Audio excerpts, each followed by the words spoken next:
record. And now we're recording. All right. So there's a couple of things that I want to do in preparation of showing you the Scuba Blue brochure that you're going to be working on, which is a trifold brochure. Are both of you guys familiar with a trifold brochure? Yeah, certainly. Yeah. Aaron, how about you? I haven't done it. I haven't done a trifold, just the 2-page. Have you ever seen a trifold, though? Do you know what a trifold looks like? Yes.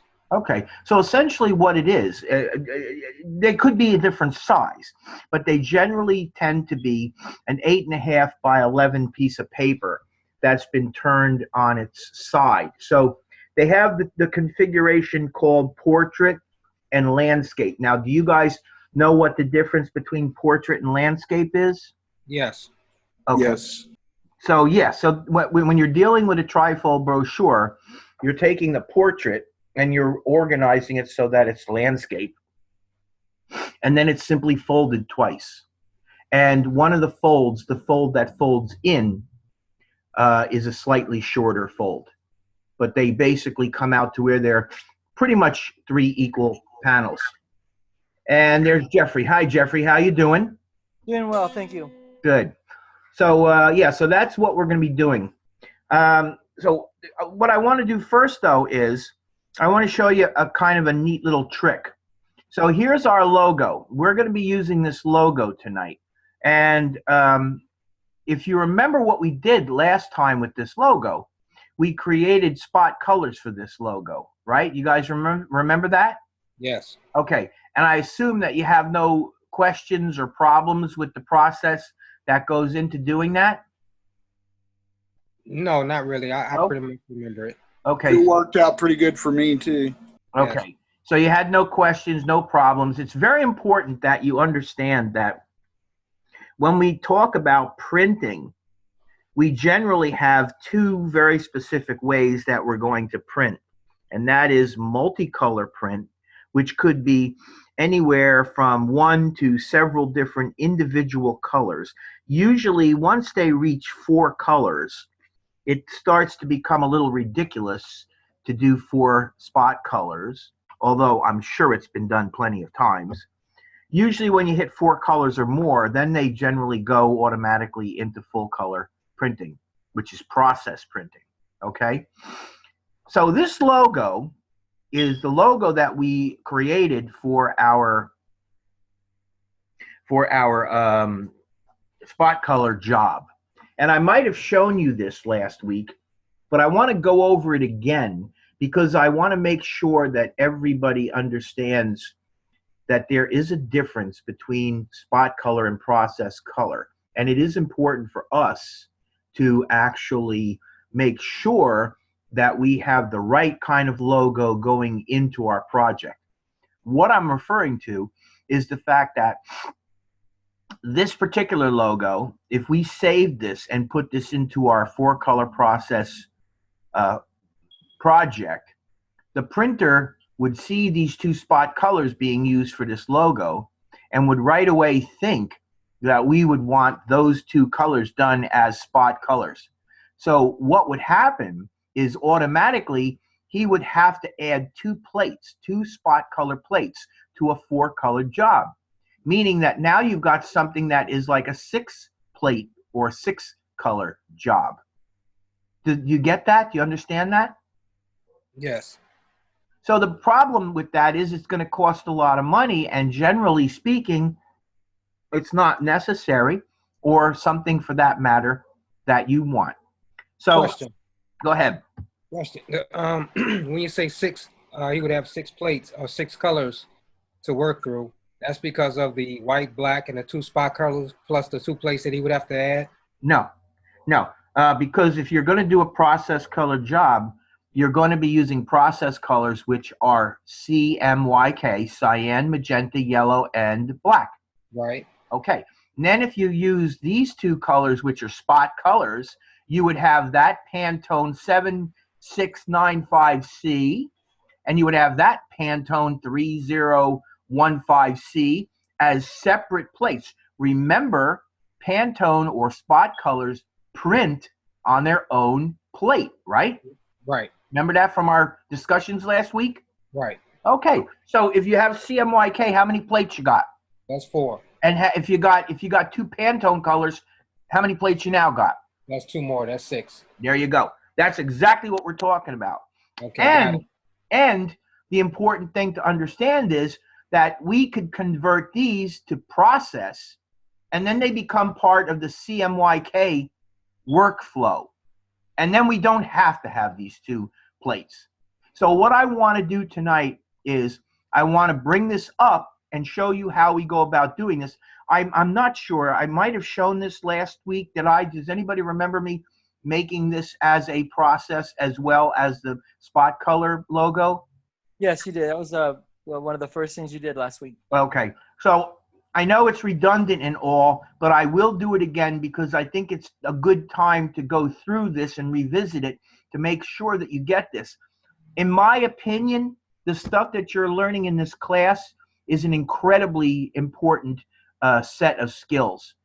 And it's not complete. I don't have the time to get into every single little nuance there is in terms of print production. What I try to do is I try to establish the idea in your head that all this is extremely important and you should carefully do all this stuff, but you should also realize that there's more things that are going to happen in terms of printing production, and you're going to have to find them out. And one of the best ways to find this all out is to have a dialogue with your printer. So you'll probably at one time or another work with several different types of printers.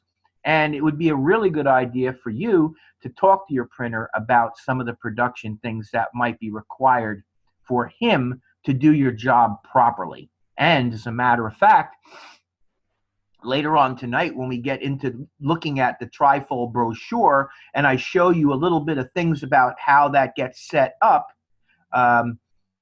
one of the things that I highly recommend that you do is when you're working on something which is kind of a conventional form, like a trifold brochure, believe it or not, is a very conventional form.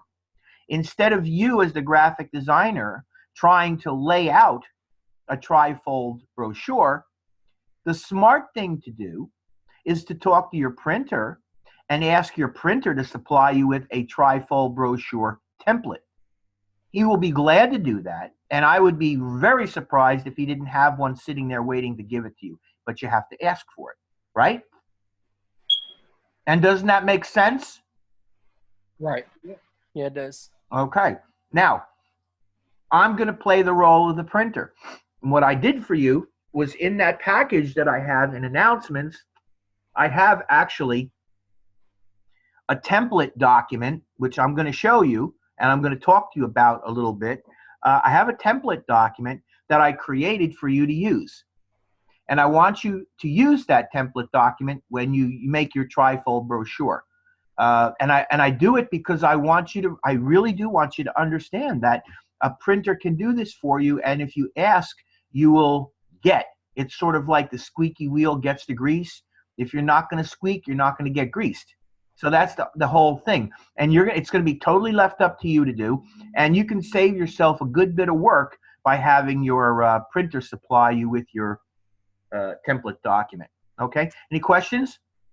No. All right. So I have one. okay, who's this? This is Bob. Go ahead, Bob.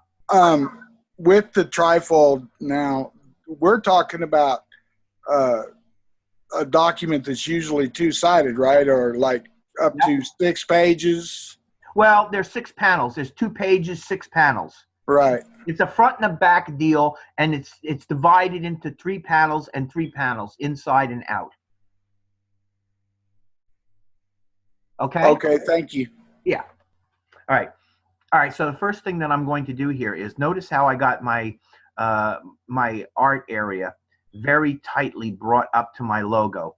I'm going to open up that space a little bit, and I have a reason I'm doing it, so just bear with me. I'm going to open it up some all the way around.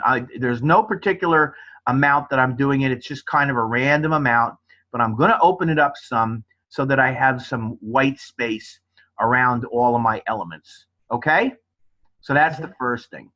The second thing that I'm going to do is, oh, and by the way, I probably should have said, I did that by coming over here and choosing the artboard tool. And when you choose the artboard tool, you see that the crops appear, and you could see that you can now adjust your artboard, which you just saw me do. That's the tool that I used right there, the artboard tool. I don't believe I've used that artboard tool yet. I do believe that the way I resized my artboard was using the artboard panel. Remember how I did it last week? Yes. Yeah, that's what I did. So this is also another tool that you can use to modify your artboard. To do a reduction of the artboard to fit the art that's on your board, I would not use this. I would go and do it in the automated way. And as a matter of fact, in a little while, I'm going to do that again because I have a couple of little tricks here that I want to show you. Okay? All right. So that's that, and I'm going to get my regular selection tool, and now I'm back into the selection and modifying mode. And I got some kind of funniness going on with this logo here. I don't know whether you can see it or not, but it looks sort of like there's something going on with this. So let me go to the object, ungroup, and let's see if I can figure out what's going on with this thing. I don't know. Now it's gone. So, yeah, there's two of them. See? Look at that. Delete that. Let's see. Is there another one down here? No, Control Z. Okay, for some reason, now you see it's back again. So let's see if I can ungroup that. Nope. I think what I need to do here, and I don't exactly know what this is because I didn't really create this logo, but I don't like that. I don't like the fact that these lines are here. Do you see them? Yes. Okay. So I'm going to go to the window menu, and I'm going to go to Pathfinder, and I'm going to choose to unite. And now you see as I've united them, those lines have gone away, and I have regular text. Okay? So I'm just doing a couple of little things that as I go along, I see and I think is probably a good idea to point out to you and address. I don't really know why that was like that. Again, I didn't create those logos. So that's the next thing. Now what I want to do is I want to deal with the fact that I got these two Pantone colors here. And that's pretty easy. All I'm going to do is I'm going to make sure nothing is selected on my artboard, okay? And I'm going to come over here and I'm going to double click and I'm going to open up my swatch options. And notice that it is set to color mode, color book. Now, we know color mode, color book essentially means Pantone, right? Because that's the Pantone was the color book that we used, correct? You remember that, right? Right. Right? Right. Yeah. All right. So what I'm going to do first is, and you'll notice that I can't really do much else until I deal with the color book thing here. So I'm going to drop this down, and I'm going to switch it from color book. See the little check mark next to it? I'm going to switch it to CMYK. So now I've changed it to CMYK. And the color type is still set to spot. I don't want it to be spot. I want to set it to process. And I hit OK. And notice that my little spot goes away. It still says Pantone 7695C, but it is no longer a spot color. It is a process color. So do you understand what I did and why I did it? Do you need any explanation of why I did this? I think I understand, but may I ask? Yeah, please do. Okay. I don't know what you need if you don't tell me. Yeah. Okay, the reason why now it's a process color and not a Pantone color is because now you can use the CMYK colors to make that color. Yeah, it's going to be putting these colors into that CMYK workflow. Right. It's no longer going to require an additional plate. It's going to be a color that will be made up using the CMYK color. Got it. Okay. We're going to do the same thing with this over here. I'm going to double click on that. And I'm going to go from color book to CMYK and then change the type from spot to process. So it's CMYK process color. It's easy to understand. You just look at it and you see what it says, CMYK process color. CMYK process color essentially means that it's a process color or CMYK color as opposed to the spot color from the Pantone book. Okay, and it's showing you what the color is. Now this is telling me that if I was going to use this in web, I would have to click this, but I'm not. I'm using this in CMYK. So the color apparently is fine because I didn't get the out of print warning or gambit warning. If I had gotten that, I would have to click it and adjust the color, but I didn't get that. So my color is really in good shape. The important thing is it's CMYK process color. I hit OK, and now those two things are done. All right? If you have a lot of colors, that could be quite tedious doing that. Well, why would you have a lot of colors? But I mean, if you're going to be doing this, chances are the most colors that you're going to be dealing with are probably 3. Because as I was saying to you before, once you get past 4, it almost is ridiculous to be using spot colors because you can probably 5, 6 colors. You're probably economically just as good to go with 4-color process. This is 2014. This isn't back in 1960. Back in 1960, CMYK printing was extremely expensive. Okay, but today process printing is everywhere, and it is so common. People are fighting each other to get your jobs. It's gotten incredibly inexpensive by comparison.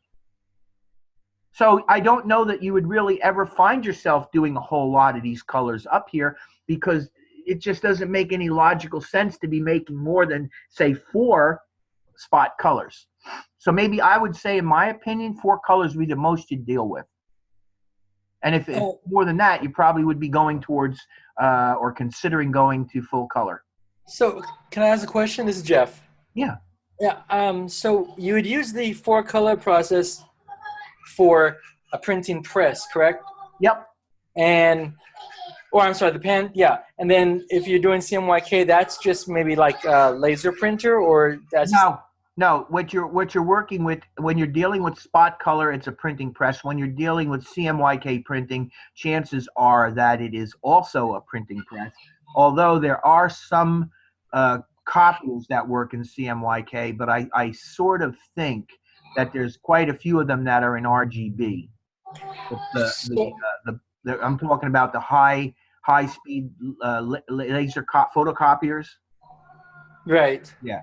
So so it's still going to be on a press. Yeah. So then the difference would be just like it was like from the quiz, just the vividness of the colors, and then the extensiveness of the colors that you would get from a 4-color process would be the benefit then. The benefit is that you do have a wider range of color, and you also have the ability to bleed images or colors off the page. When you're dealing with something like a color laser copier, it's a little bit more difficult to bleed colors off the page. What you'd have to do is you'd have to find some way to print some sort of material slightly bigger and then trim it out. And that's a little bit more uncommon than what the normal 4-color, multicolor, or I should say high content photocopiers do. Okay. One more question. Sure, go ahead. This is Aaron. Now, I think the question that Jeff asked was in reference to like paper printing. Yeah. Suppose we have a client that has like screen printing for T-shirts or what have you. What's the difference?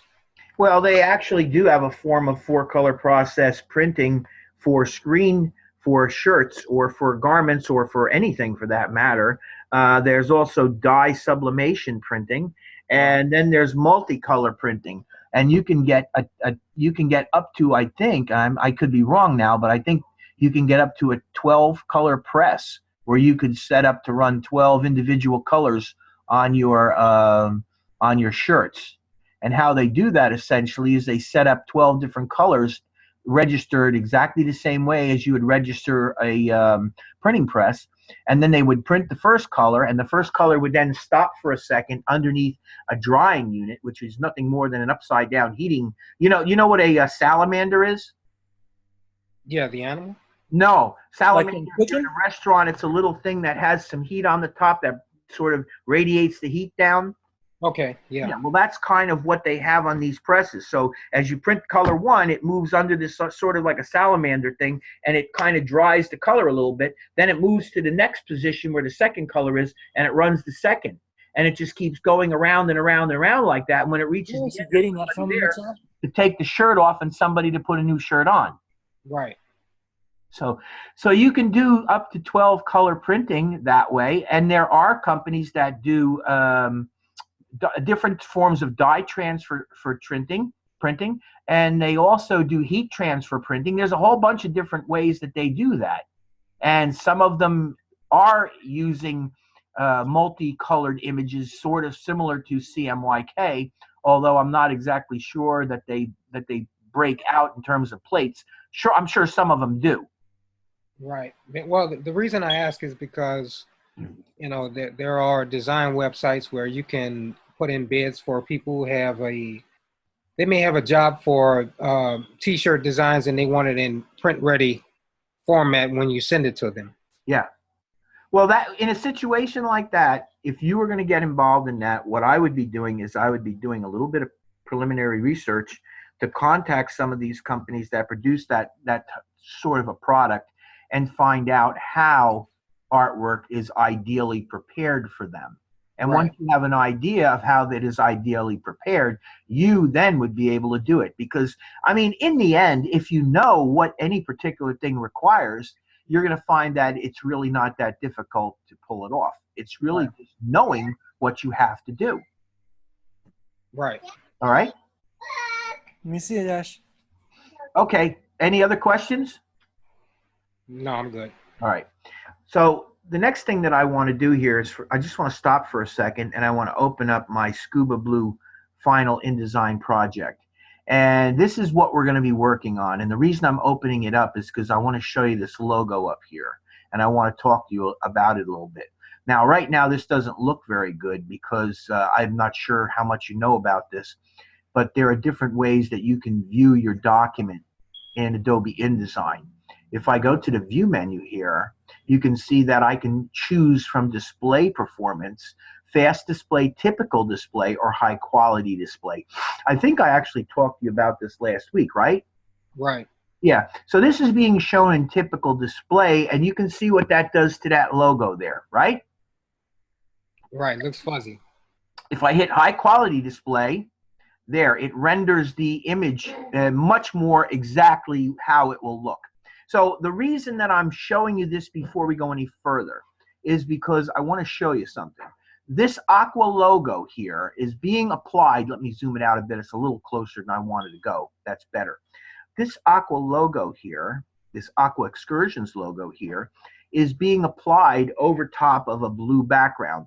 Now, if you take this white border that I have around it away, I think you can get a pretty good idea that that logo would almost disappear into that blue, and it wouldn't present itself very well, would it?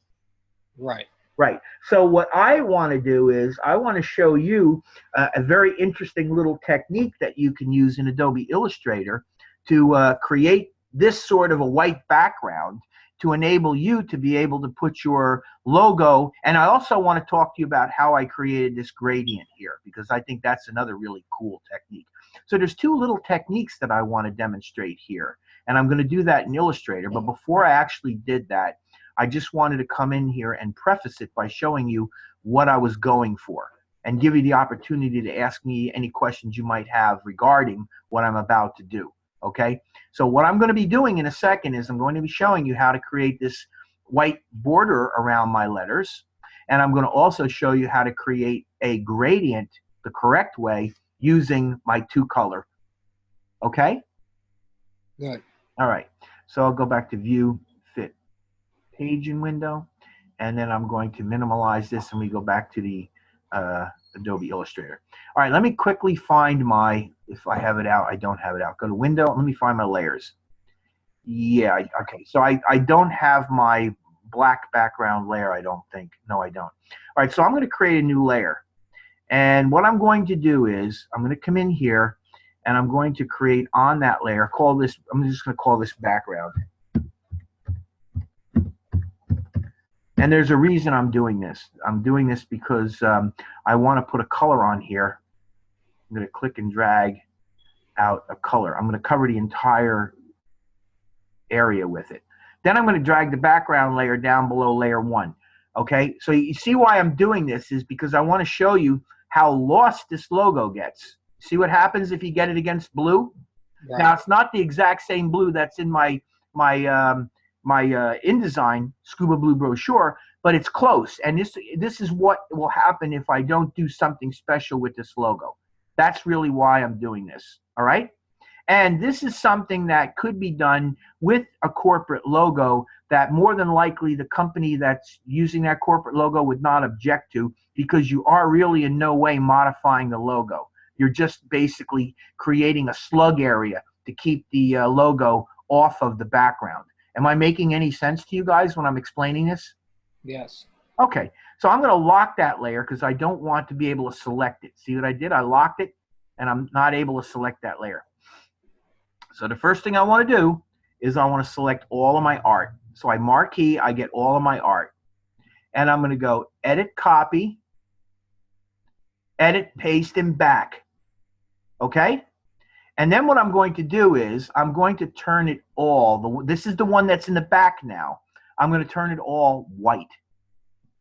Now, if I deselect this, I'm going to have some trouble reselecting it. So I'm not going to deselect it, but the key is that the white is behind the logo. That's why you're seeing the logo still look the same. Does everybody understand that? Yes. Okay. So I'm going to go to the object menu, and I'm going to go to path, and I'm going to go to offset path. And I'm going to come in here, and I'm going to offset this path by, let's see what I want to offset it by. I'm going to try 4px, which stands for 4 pixels. And I'm going to hit preview, and it's okay, but I think it's probably a little bit much. So I'm going to come down here, and I'll try making this like maybe 30. And you know what? I think that's better. And I'm going to hit OK. So what I did essentially was and this converts it to inches because I have that set as a default. All right.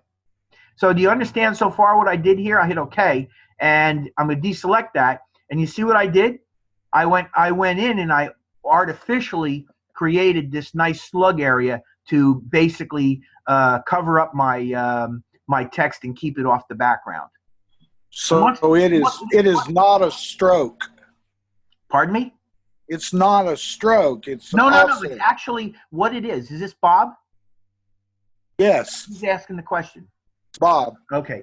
No, it's not a stroke at all. What I did was I copied the graphics. I copied the aqua and the indicia and the excursions. I copied it and I pasted it in back of itself, and I made them white. And then I offset the path, which essentially is the outer edge of all those shapes. I offset the path by maybe three pixels, something like that, and that's the effect that I get. So it's really graphic shapes that are based on the original shapes, which are those letters and that indicia, and that's a pretty cool trick. Yeah, and this is why I'm showing you this, because there are literally probably tens of thousands of tricks like this. And part of the thing that I want to do from a creative standpoint is inspire you and give you some new things that you might not know. So really, that's why I do these things, because I think it's something that will help inspire you to look into more of this stuff. There's an awful lot. This Illustrator is an incredibly good program, and I really wholly encourage that you all really get into it a lot more, because there's so much you can do with it creatively. All right, so you guys think you understand what I did? Yes. Do you know why I did it though? Yeah, so that you could make it stand out from your blue background. That's exactly right. And can you see now that with this white, even on that blue background, it's very easy to read that logo. It's incredibly easy to read that logo. And if I wanted to, I could come in here and I could create a little white area to clean that up. I'm not going to do this because I think you get the general idea. I just wanted to show you though how easy it is to come up with a solution in an Illustrator to make something like a logo work on a color that would be very hard to manage otherwise. And because it's white, when it gets into InDesign, that's just going to be paper. It's just going to be a knockout. So the printer will have no trouble making that work. It has no effect on anything. It's just a very good solution for this. And it's the kind of thing that when I export this, I will export the whole thing out. And when I bring it in, it'll come in and it'll look just like that. Okay, so that's for the white. So how well would that work with black? What do you mean with black? You do the same thing, but with the black. So in other words, to make all this black instead of white? Right. How well would that work? Well, I mean, let me see if I can show you by clicking on it and making it black. It would look like that. Okay. Right. So would that be any more difficult for the printer? No, wouldn't be any more difficult for the printer, but I personally don't think it looks as good as the white. I think the white looks better in this particular. Right. It does. That was just the question. Yeah. No, I don't think it would be any different because black is black and they can easily deal with these colors here. That's why they're always in the swatches panel, because white and black are always colors that you can use. The printer will never have any problem with that. The printer knows generally when he's using white, he's not really printing white. He's printing paper. He's not printing anything. That's absence of color, essentially. Exactly. And black is a total 100% distribution of black evenly. Black is the key color in the 4-color process. That's true as well. But again, when you're on the paper, then it's black. And that means that there's 100% application of black. And if you want a rich black, you can include another color at 100% to richen it up. Like maybe, for instance, you might put 100% cyan with the black as well to make it a rich black. It's another trick that they do. Okay, got it. All right. So now what I'm going to do is I'm going to get rid of that layer because I don't want it in there. This is just I just wanted you to understand that I did this as a demonstration to give you an idea of why I'm doing what I'm doing. That's all this blue is. It has no bearing on what I'm about to do with this logo. It was just so that it was like a visual aid, okay? Mm-hmm. Yeah. So we get rid of that layer and delete it. Yep. And now we have our logo. And it still has its offset path here, right? You can see that, right? Right. Okay. So what I'm now going to do is I'm going to go into my window menu and I'm going to find my artboard. And I'm going to come here and I'm going to click on artboard options. And I'm going to come to the presets and I'm going to fit the board to the artwork bounds and hit OK. And now what it's done essentially is it's come in and it's sized this to fit the artboard, just like I did before. But I had to redo that step because I added something to the piece of art. And I needed to make sure that I get it down to size based on all the elements that are on the page. All right? Got it. Make sense? Yep. Okay. So again, this is something that you can try on your own when you are working on your brochure to see if you understand the principle and if you can make it work. Now there's one more thing I want to show you, and I need the gradient panel to do that. I can close this out. I don't need it. And the layers panel I can minimalize. And I don't think I need artboard right now. And I don't even think I need, well, I actually do need swatches. All right, so I need the gradient. Now, you guys familiar with the gradient? Yes. Okay, so there's my gradient. So what I'm going to do now is I'm going to click on the aqua, and I'm going to click on my default gradient. And I've applied my default gradient. It's black and white, and that's not what I want, but here's my gradient bar. And what I have in mind is I want to make this a blue gradient, but I want it to go from one blue to this, from the same blue, top and bottom, but I want the bottom area to be semi-transparent. Am I making sense to you? It's going to be the same blue at the top, same blue at the bottom, but then I'm going to turn the bottom area transparent to make it look like a gradient. Right. You're going to turn it 90 degrees and it'll be lighter at the bottom than at the top. Yeah, it will when I get done adding the opacity trick to it. But for now, let me do this. Let me click on the angle and let me click it to 90 degrees. And now it is going from the top to the bottom, black to white. Okay, 90 degrees does that. But here's what I want to do, and this is where it gets interesting, and this is where you got to pay attention and think a little bit. I'm going to click on that blue. And remember now, we're working with in this case, we're working with process color. All right. But I could do the same thing if I were doing this. I could do the same thing in PMS spot color. All right.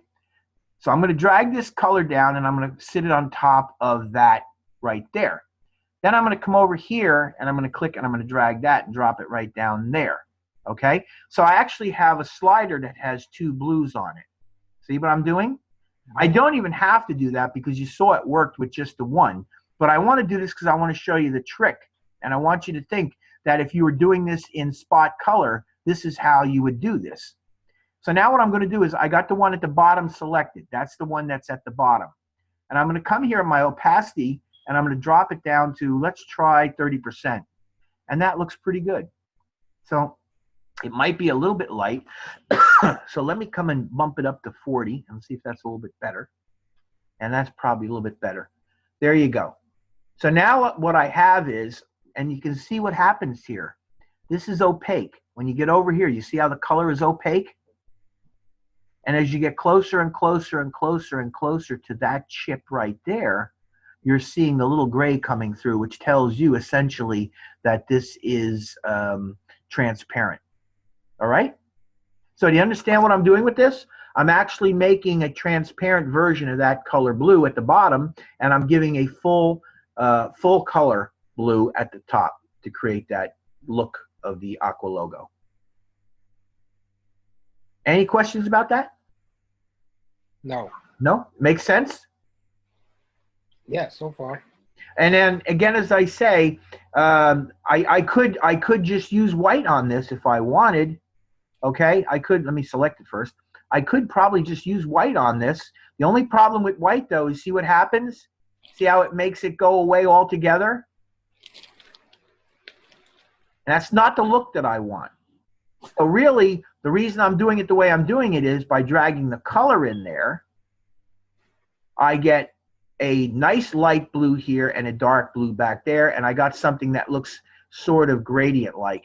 And again, as I say, you know, maybe 40 isn't the right number. Maybe 30 is better now that I look at it. And the other thing that I can do is I can use this. I'll select this. I can also drag this slider up, and I can get more height to my light area, making it even look a little bit better. Okay? Got it. All right. So the last thing that I'm going to do with this is I'm going to save it as an EPS. Does anybody remember why I'm going to save it as an EPS? We talked about this last week. Because you like EPS. Well, I like EPS because EPS is a very easy format for the program InDesign to understand and work with. So I couldn't make it work. I kept getting a dual picture that was about, you know, 1/100th smaller than, you know, and it just wouldn't work for me. well, where was it? Where were you running into the problem? When you imported it into InDesign, or what? Where was the problem that you're talking about occurring? Well,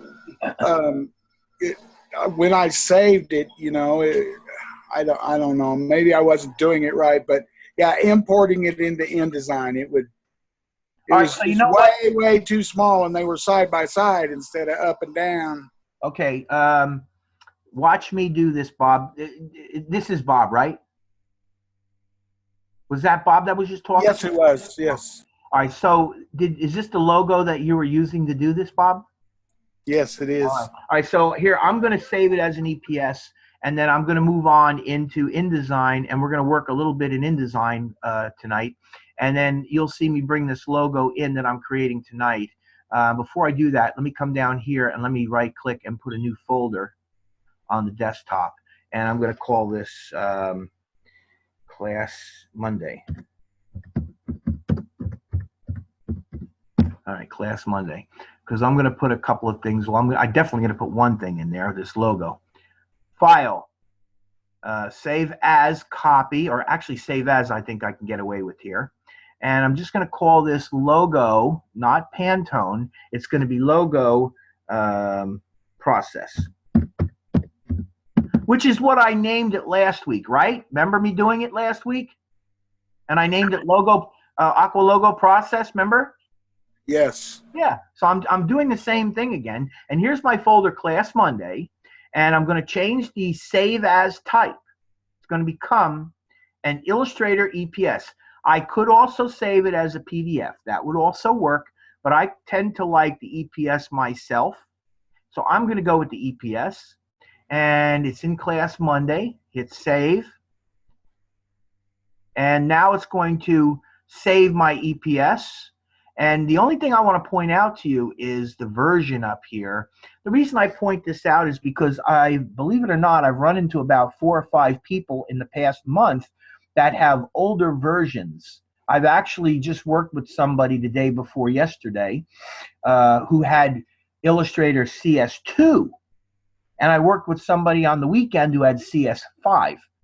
So sometimes it's a good idea to be able to export something to an older version for them. And you could do that right here by just coming in here. And if you need to export it to CS2, there you go. If you need to do it for 5, there you go, right? So that's the one thing I just want to point out to you. The resolution, I'm going to set that to high resolution, okay?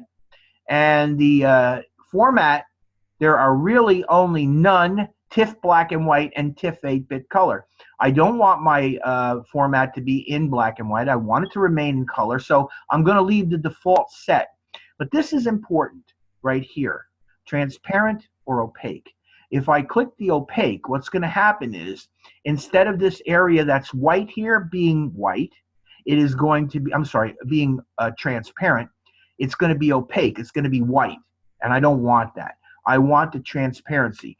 So it's set by default to transparency, but I just want you to remember that you want that transparency more than likely. Okay? Good? Yeah, I have it up to that point. Okay. So you're gonna follow these basic settings here. The version I'm gonna stay with 6. The TIFF 8-bit I'm gonna stay with, and I'm gonna make sure it's transparent. I did set it to low res, or from medium resolution, I think is what it was defaulted to high resolution. You can even come in here and set a custom resolution, but I don't really think we need to do that. Now, one other thing here, fonts, embed fonts. You might remember that there are no fonts in my logo because I've turned them all into outlines, right? You guys know that, don't you? Yes. Yeah. We went over that last week. Right. So if that's the case, I don't actually need that. So I can basically deselect that because there's no fonts to save. And I'm going to hit OK, and it'll write the EPS format file. And it'll take a minute. There you go. Now if I minimize this and I go to Class Monday Night, there it is, my Aqua logo process encapsulated PostScript file. Can you open that so I can see if it looks like mine? Sure. Let me open this up. As a matter of fact, there it is. Look, Aqua logo _ process EPS. There it is. It's open. That's what you're looking at. In saving it, what it did was it closed the other, and it's now showing me the EPS. Okay? So there it is. That's it. Now, you're not going to see this thing until it gets put into an InDesign document. Okay? Oh, there's more. There's more. Hold on, Aaron. You got to mute you. There's too much noise. Is that Bob's or Aaron's? I got you. Okay. There we go. All right. So I'm done with that. I'm going to get out of here, and we're going to move on to Scuba Blue. Okay. So here we are in Scuba Blue. I don't know whether I think Aaron is okay, actually. Aaron, are you there? Yeah, that's not me. I don't have any kids. Yeah, that was Bob's. I just shut it down because I just don't want to have everybody in the class hearing all that. So, all right. So this is the trifold brochure. Let me go zoom out. View, zoom out. Now, I don't expect you to make yours look exactly like mine. You can do whatever you want with yours. You can make it look however you'd like it to look. If you want to copy what I did to some degree, that's fine. I designed mine to look like this. And I think, if I'm not mistaken, I sent you enough resources that you have copy, very similar to the copy that I'm using here. And I believe I've sent you pictures for every element that I have here. And So if you wanted to copy what I did, feel free to do so. But you can also do your own unique creation as well. So this is the outside. And let me just say to you that the way this works is this is the outside, that's the inside. Now the inside is essentially like an opened spread. So it goes from the left side to the middle to the right. And notice that I have a couple of lines that kind of go across the fold and onto the second panel. It is okay to do that with something like this, but it is not okay to do it with body text like this. I've had a number of students do that, and I just want to avoid doing that. I don't want you guys to do that. I want you to basically avoid running them over. I also want to point out, see the amount of margins that I have? You see I've left some very clear spacing between the fold and the text. That's another thing that I want you to keep in mind. And pictures like this and pictures like this, perfectly okay for you to have go across the folds. Not a problem at all. Okay? And then the outside, here's what you need to know about the outside. The panel that is on your right, this is your front panel. The front. This is the first panel that you see. This is the back panel. And this is what I call the inset panel. This is the panel that is right below the front panel. And when you fold the front panel out, this is what you see. And then when you fold this out, you see the entire inside spread like that. Okay? Any questions about that? No, got it. No? No. Okay. So what I'm going to do now is I'm going to go File, Open. And I got my template document here. And I think my document that I sent you, it probably says template document 2. Did you get it, Aaron? You said you didn't get it yet. No, I have everything. I just haven't opened anything yet. Oh, okay. So it should say template document, but let me show you what the template document's all about. So I hit open. There's my template document. So basically what this is, and I'm going to actually put this together at least to the point where I get the actual page out here. I'm not going to work on the folds because I don't have the time to do that. I want to show you how I place some of the objects on the page, okay, tonight. And I want to show you a couple of tricks. So I don't want to spend a whole lot of time on this, but I want to show you. So what I sent you should look like this when you open it up. You should have 2 pages, and you should have the guides, and you should have folds up here and outside, inside, fold, and fold. So this page here is the outside, and this is the inside. And if we go back to my document, this here is the outside, and that's what I'm calling the inside. Okay? So do can you get the similarity between the two? Yes. All right. So with that in mind, and as I say, you can create this thing if you want, but the bottom line is, why create something like this if your printer has something and you could use his? So that's why I'm saying to you, a lot of times when you go to these printers, they have these documents made up, and they are more than happy to give you the document because that guarantees that they're going to get the document back correctly, quickly.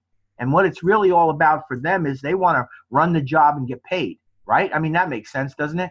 Right. Yeah. So whenever you're doing any kind of a project that isn't something isn't something that's like, you know, really not substandard, but other than a standard thing, something that's really a little bit weird. If it's standard stuff, ask to see if they have a template for it, and I bet you they will. So here's what I want to do. I just want to show you a little bit about how I set this up. I'm going to go File, New, Document, and this is going to be actually a 2-pager, all right? And what I'm going to do is see if I have it in here. I have, no, I don't have it in here. So what I'm going to do is, the intent is print. The number of pages are going to be 2, okay? They are not going to be facing pages, okay? They have facing pages checked here. I'm going to deselect facing pages. These are going to be 2 pages that sit just like that, okay? And what I'm going to do is I'm going to use letter size, and I have it set, the orientation is set to landscape.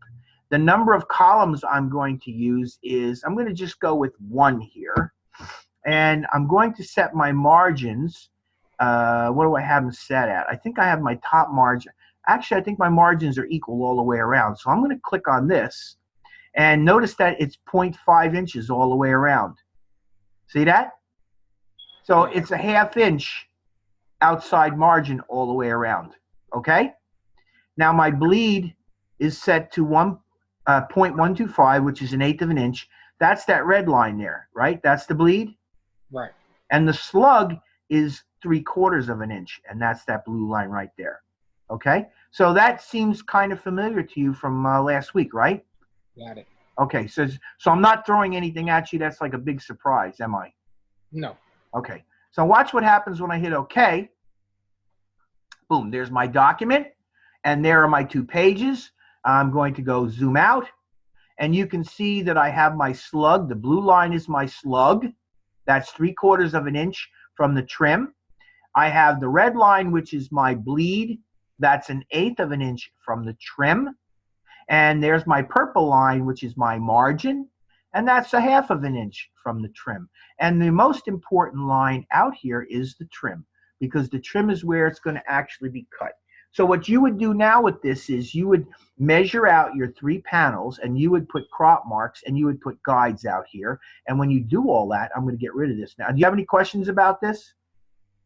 No. Okay, I'm going to get rid of it then. And what I would do next is I would put my panels in place, and I'd be ready to start working on my project. So that brings me to where we are right now. Okay? So what I'm going to do is I'm going to play around with a few things. I'm not going to build a whole lot. I only got so much time here. It's almost 8 o'clock. I got about an hour. And what I want to do is I want to show you a little bit about how I lay this out and how some of this works. And then what I'm going to do is I'm going to show you how to package this. I don't know whether I actually covered packaging completely last week. Did I, Aaron? Packaging, I don't remember that. Okay, so I really didn't cover packaging. So I want to leave enough time at the end that I can essentially cover packaging. So I will put together some of this, and I also want to show you a little bit about how to work with text. So I'm going to knock this down a little bit, and I'm going to come into my week. Give me a second. Let me find my week 1 here. Where are we at here? Is that it? No, it's not. Where are you? Can't even see it. Where are they? Where'd it go? Is it over here? No. Where is it? Oh, here it is. That's it. So this is week 3, and let's see. I want my I think it's student. Nope. Give me a second. I'm trying to locate where I have the Scuba Blue resources. There we go. Color print, Scuba Blue copy. Okay, so what I want to do is I also want to open up the Scuba Blue copy. Let me just get that out of here. All right. I also gave you in your package the Scuba Blue copy. All right. Let me zoom this thing out a little bit. Let's go to view, and we're going to there we go. So there is the copy. All right. So I actually did give you a copy that you could copy and paste from, and that's the purpose of this. All right. So I'm going to leave this open because we're going to be using this. But let's go back to here, and let's try putting together a little bit of this Scuba Blue trifold brochure. Okay. So I'm going to start with my cover. First thing I'm going to want to do is I'm going to want to create a rectangular text frame. The cover is going to bleed off the top. It's going to bleed from the right and also from the bottom. So that means that my text frame is going to have to go to the bottom line here, to the right line here, and the top line here in red. And I want it to end on the fold. Okay? I don't want it to go onto the back panel. So I'm going to come to the fold. Notice where I'm placing my cursor. I'm actually placing my crosshairs of my cursor on the fold line and on the red line at the top of the bleed. You see that? Got it. Any questions? No. Good. Click and drag and bring it down and over to the bleed line on the right. And I let go, and I now have a box there. Okay? That's the background art for my outside panel. I am going to go File, Place, and I'm going to come up to my desktop. I'm going to find my proper class. Give me a second to do that. It is, where are you? Color and production. Where are you? Hello? Did I miss it? That's not it. Where are you? There we go.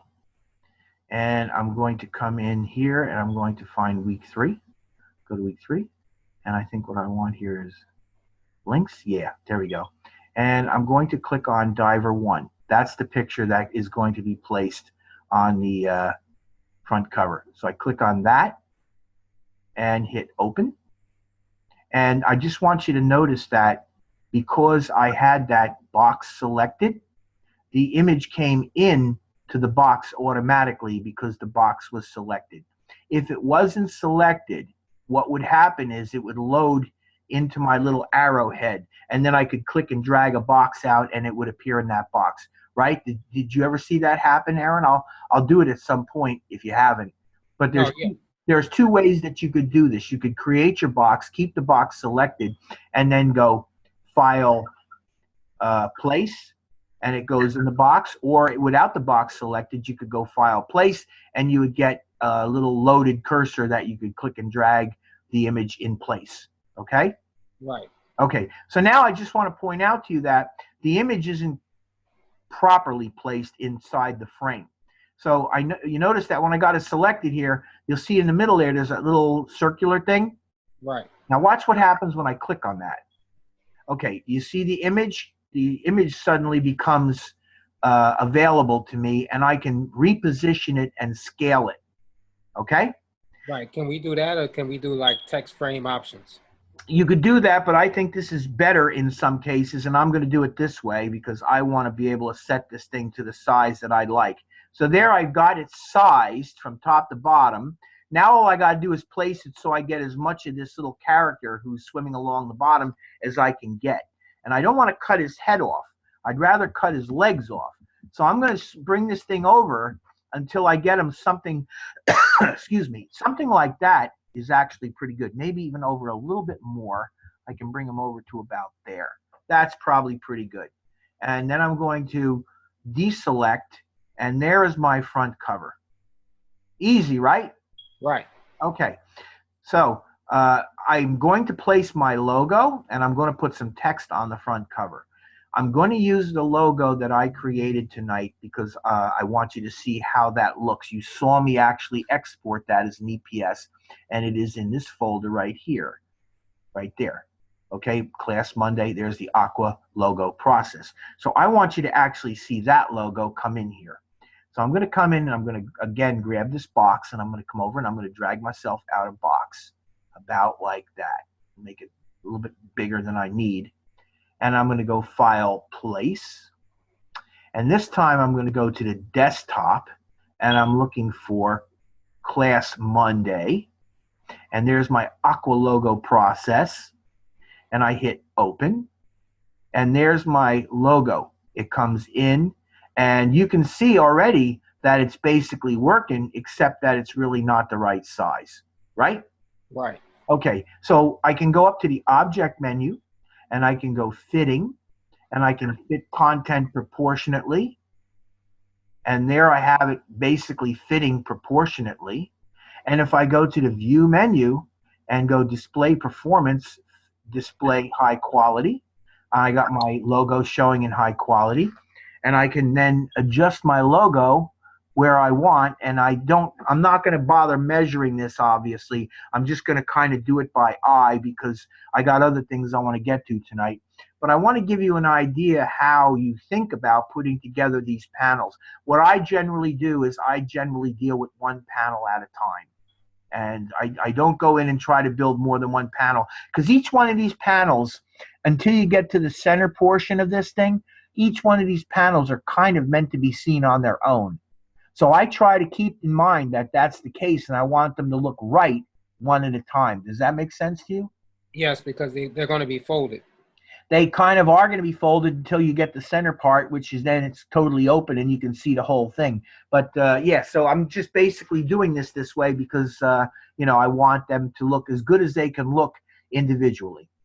So the next thing I'm going to do is, if you look at this, I got this blue color here, all right? And let me go back to my template document and let me open up my colors. Let's go to my swatches. I think this is swatches here. What is this? This is swatches, yeah. So here's the thing that I want to show you. I have my colors in here. These are my colors, the colors that I used for my logo, okay? And this color here appears to be a spot color. Control Z. Let me first of all deselect everything, and let me see what this is. Yeah, Pantone spot color CMYK. I want to change that to process, and hit OK. And you see now it's a process color. So did you see what I did when I looked at my colors in here? I noticed that one of my colors was a spot color because there. Did you see that? Yes. I just don't want, I didn't want to blow by that so quickly that you didn't see what I changed from. You have to really be looking at what you're doing here because, again, if I had that spot color in there and it got to the printer would think that that color's got to print on its own plate, and I don't want that. So you have to be aware when these things happen, and you have to catch the stuff. Okay? Got it. I don't remember exactly how that color ended up like that. It might be that I set it that way so that it would occur and I could point it out to you. You know what I mean?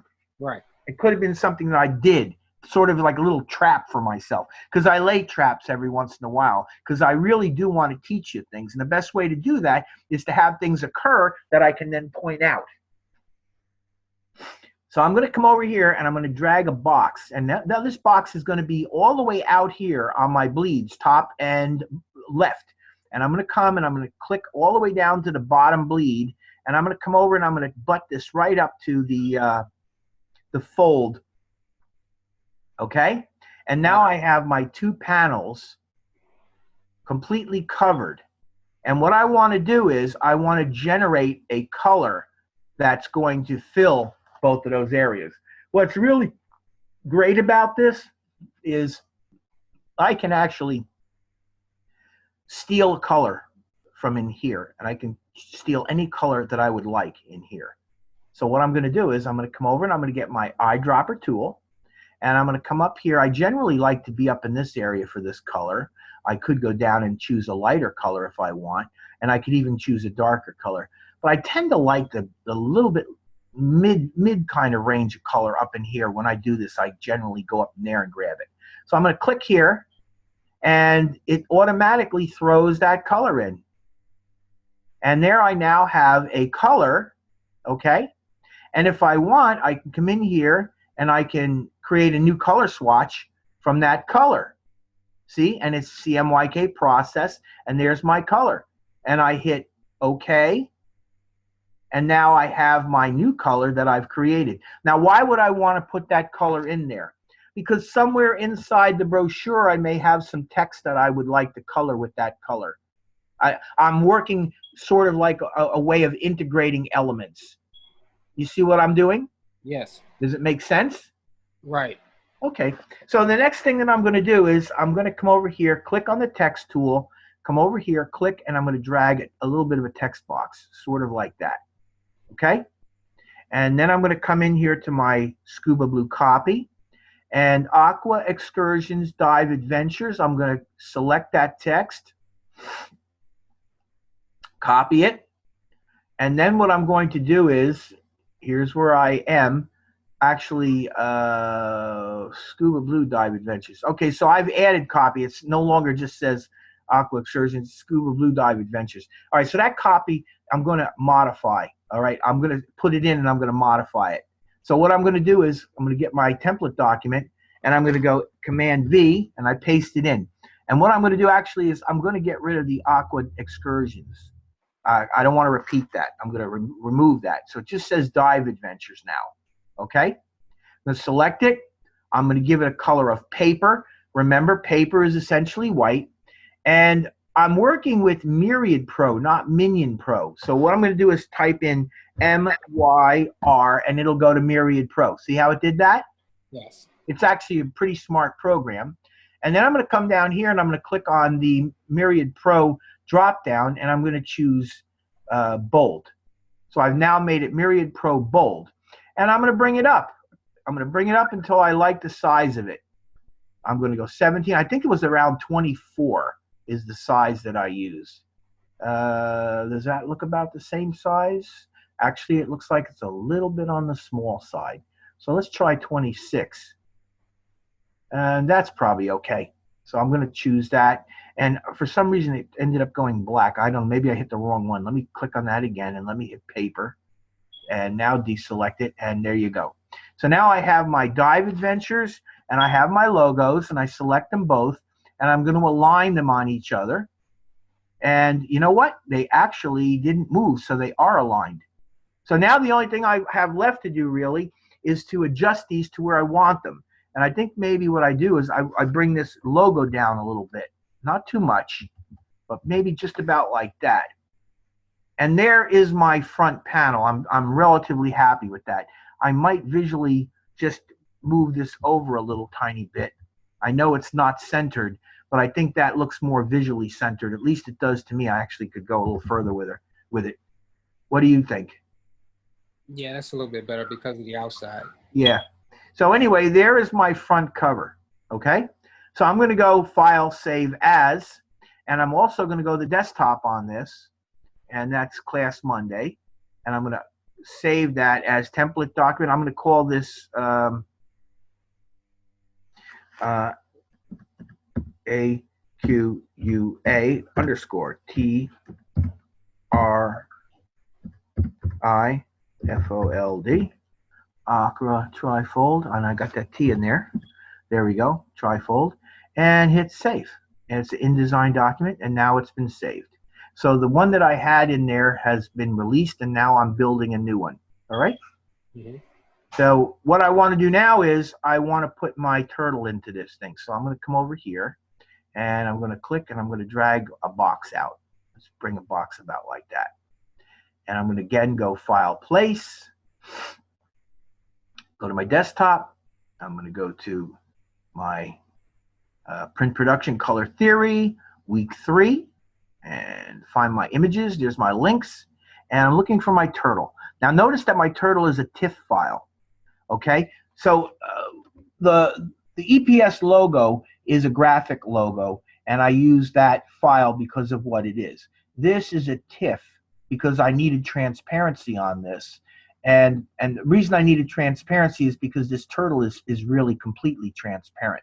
He's not an opaque image. He's a transparent image. Hello, Derek. How you doing? I'm good. How are you? All right. So I'm going to click on turtle, and I'm going to hit open. And once again, there we go. Hit open.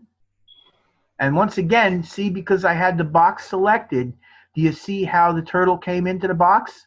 Yes. All right, and it's huge. You can see that. So I guess what I'll do first is go to the object menu and go fitting and fit content proportionately. And now the turtle comes down, and he actually looks like he might be a pretty good size for this. Let me take a look at my final, and you can see, no, he's actually a little small. So we'll go back to here. And first, let me do this. First, let me move him over. He is going to bleed, so I'm not going to get a little tiny bit of his shell is going to run off the page. I want it to look sort of like he's swimming onto the page, okay? And then what I'm going to do is I'm going to click on this, hold down the Shift key, and I'm going to bring that box up. And then I'll go Object, Fitting, Fit Content Proportionately, and it brings the turtle up. Now, if I wanted to make it even bigger, I can click on the turtle. See the little circle in the middle there? I blew past that pretty quick. See, when I have this thing in the middle, there's that circle? Yes. And when I click on that, you see how it selects the actual image, and I can then click on that image, hold down the Shift key, and I can bring that turtle up, and now the turtle is the right size. So what's happening with this turtle, just so that you know, I silhouetted a turtle. I got a picture of a turtle, a sea turtle, and I silhouetted the turtle. And because the turtle was in a completely different color environment, what I did was I made him partially transparent. And I did that in Adobe Photoshop. Just like I can make a transparent image in Adobe Illustrator, I can take a layer or an object in Photoshop and I can make it partially transparent. You know that, right? Yes. Yeah. That's what I did. I essentially made him like, I don't know, maybe he's like 50%. So what's happening is you're seeing 50% of this turtle, and then you're seeing 50% of the color that he's in front of coming through him. So what it does is it kind of makes him look like he's swimming in that environment. So does it make sense why I did what I did? Yes. That's good for the text to go over. Yeah, I want the text to go on top of him, but I also want the background blue color to come through him so he looks like he's actually a part of that blue. That's Right. that's the effect that I was looking for with him. So this is where, you know, as a graphic designer, you start thinking about how you work with things and what you're going to try to do to make things look really nice. That's part of the process. So now I'm going to start putting some text into this. So let's come up here and I'm going to click and I'm going to drag a box out about like that. And I'm going to come over to my copy. And I think, if I'm not mistaken, let's see, what panel is this? Hold on, let me get to the panel. Find your own paradise, enjoy aqua excursions. All right. So I'm going to come in here, find your own, there it is right there. Find your own paradise. So I'm going to select that and I'm going to copy it. And then I'm going to come back to my page and I'm going to go Command V to paste it and find your own paradise. And I think what I'm going to do is I'm going to Shift Enter. Holding down the Shift Enter, you're creating a line break. You're not creating a paragraph break. You're creating a line break. Okay? Do you know the difference? You're breaking a line. So this is still one line, a copy. The space will be different. It's not a paragraph base because this is one line. And the reason I'm doing it is because I'm going to change the size of it. All right? So I'm going to click on paper first to make it white. And then I'm going to change this from Minion. Once again, I'm going to type in MYR. It'll go to Myriad Pro, which is perfect. Come in here, and I think I'm using on this, I think I'm using semi-bold. We'll see. And then I'm going to start bringing that up. And I want it to pretty much go right across the panel. And that's probably pretty good right there. I don't want to go any closer to my margin than that. All right. And then let's take a look. Oh, I noticed that I have a space in here. So I want to make sure that I get that space out of there. There. Okay, so it's flush to the left. Excuse me. And let's see if it's find your own paradise in the exotic. Okay, so actually I've broken it quite a bit differently. Find your own paradise. Shift Enter in the, I think it's back in the exotic islands. There we go. There, that's more like it. Now I can make this text bigger. Okay, so that's really what I'm doing with this. I'm making this a good bit bigger. Okay, I'll bring it up to about, I think 30 was about where I was with this. I also want to show you that the default spacing, this is called leading or line spacing. The default spacing for this is 36. So it's 30 over 36. And I personally think 36 is too much. So I'm going to start bringing it down slightly and watch what it does to the text. You see what it's doing? It's making the text lines closer to one another. And I think I'm going to go to 30. I'm going to go to 31. And then I'm going to make sure that it is in paper. And when I deselect this, there, that looks pretty good. Okay? Yes. So there's my first line of text. And my second line of text is enjoy aqua excursions, dive adventures. And that's over top of the turtle. But let's take a look at the turtle for a minute because we'll get an idea where the actual turtle is placed. His one arm or his one flipper is actually going up into the exotic islands. So let's see if we can do that. Let's go back here and click on our turtle. And let's just move him up until he touches where I have him. There you go. That's where I want him. So you see what I'm doing essentially is I'm placing things so that there's nice overlap of color and there's levels to this whole thing. It's kind of an interesting mix of leveling and positioning and using the elements to the best advantage. Okay? Right. Any questions? No, got it. Good. All right. So let's make a little bit more of this. I'm going to come in here and grab another box, and I'm going to come over here and I'm going to click and drag out another box. All right, I actually drag them a little bit short because I want to stay away from the margins. come in and get my copy. Enjoy Aqua Excursions Dive Adventures, copy, and come back. And I think I Control V. Yeah, there you go. And let's see how that is. Is that 2 lines? Enjoy Aqua Excursions. Okay, so there you go. So enjoy Aqua Excursions, and then place my cursor and Shift Enter, and I got 2 lines. Once again, come up here, and I'm going to format it. I'll make it myriad. Actually, I might be able to do this by dropping it down. Let's see if it's up here. Myriad Pro. See right up at the top there, what it has is it has a memory of what I was using. So there it is. Now it's Myriad Pro. And I can start bringing this up in size. And again, I'll bring that up until it's about the same width as the other. And that's probably 22, probably what I used. And I think I used 24. There, that's probably what I used, 22 by 24. Of course, we want it to be white. So I'm going to select it and make it paper. And there we have that. All right. And I don't know whether it's in the proper place or not, but actually it looks like it's pretty darn close. It's close. Yeah, it might be wanting to go down just a little tiny bit, probably about there. That's probably good right there. File save. All right. Scuba Blue Final. The next thing I have here are my 3 paragraphs of copy. So let's go and find that in my copy. Come in here, and where would that be? I think it's this. I think it's these 3 lines right here. Aqua Excursions. So it's those 3 lines, and I'm going to copy them, come back to my layout, and I'm going to create a box. And I'll fill the entire bottom down here with the box. Actually, you know what? Object, fitting, fit frame to content. There we go. And I sized that box so it's now out of my way. And I'll click and drag to make a box all the way down to here and over to about there. And go edit paste. So I've pasted this in. And what I'm going to now do is I'm going to come in here, select all of this. And I think what I'm going to do is I'm going to make it a bulleted point. Now, where would I do that? Let's see here. Right here. Boom. There's my bulleted point. And I'm going to make it all paper. And I'm going to come in here and I'm going to change it from Minion Pro to Myriad. Where is Myriad? There it is.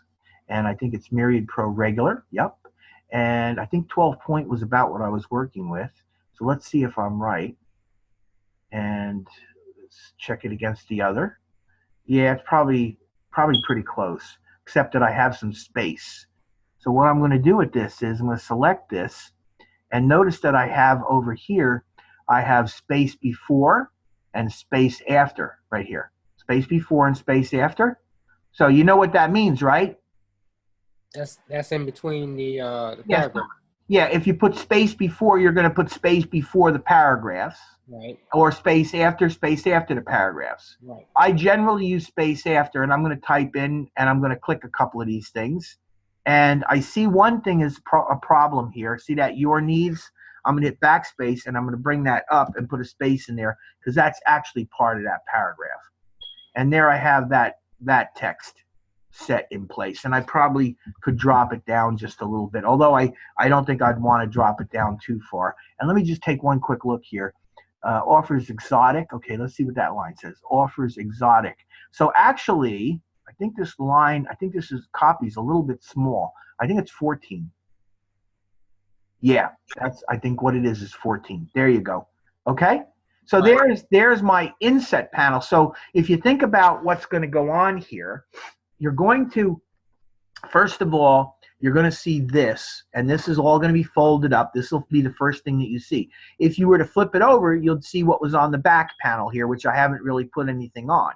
But then the moment you fold this panel over, then you're going to see this here. Okay? You're going to see the beginning of the inside on the left, and on the right, you're going to see this.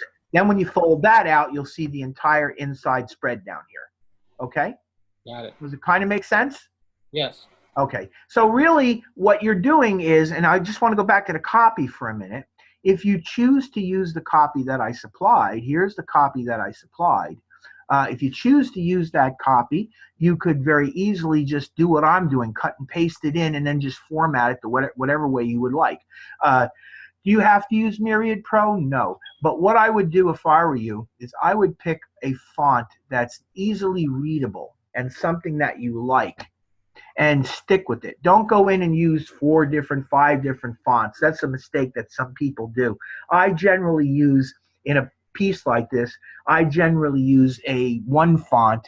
And one of the fonts that I particularly like, because on my machines I have a great deal of families with it, is watch when I click on this. Minion Pro I don't like, but Myriad Pro, let me go up to it. I like Myriad Pro because I have condensed italic, bold, condensed italic, regular italic, semi-bold, italic, bold, and bold italic. A whole lot of different faces within that family, and I like that. So that is why I tend to use Myriad Pro, and I would try to use, if I needed a serif face, you know the difference between sans serif and serif, right? Right. Yeah. So if this is a sans serif face, I mean, you can obviously see that. Sans serif face, or serif face, I mean, I would try to find a serif face in my font library that has the same number of fonts in it, all right, as this. That would be my ultimate goal. And of course, I'd have to like the font too, because just because it's got a lot of faces in the family, if you don't like the way it looks, you don't use it. I'm kind of fussy about the fonts that I use. I like them to look a certain way, and I go for that kind of look. All right? Got it. All right, so we good so far? Yes. So what do you think? I mean, when you actually get going on this project, do you anticipate any problems? If you use my template and you use the basic processes that I'm doing here. Now, again, remember, nobody's saying you have to do all the bleeding that I'm doing. I mean, I'm bleeding everything.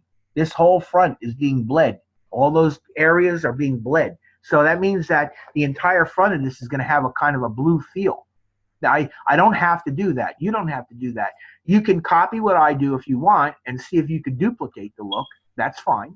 Or you could create something entirely on your own, a unique creation. I just want you to remember one very important thing. Please do not modify the Aqua Excursions logo. When you're working on something like this, what I want you to do is I want you to imagine that the logo is a corporate identity. And when you have a corporate identity, you have to show a great deal of respect for a corporate identity. Clients do not like it if you go in and modify a logo. Does that make sense to you? They spend a whole lot of money on picking colors for it.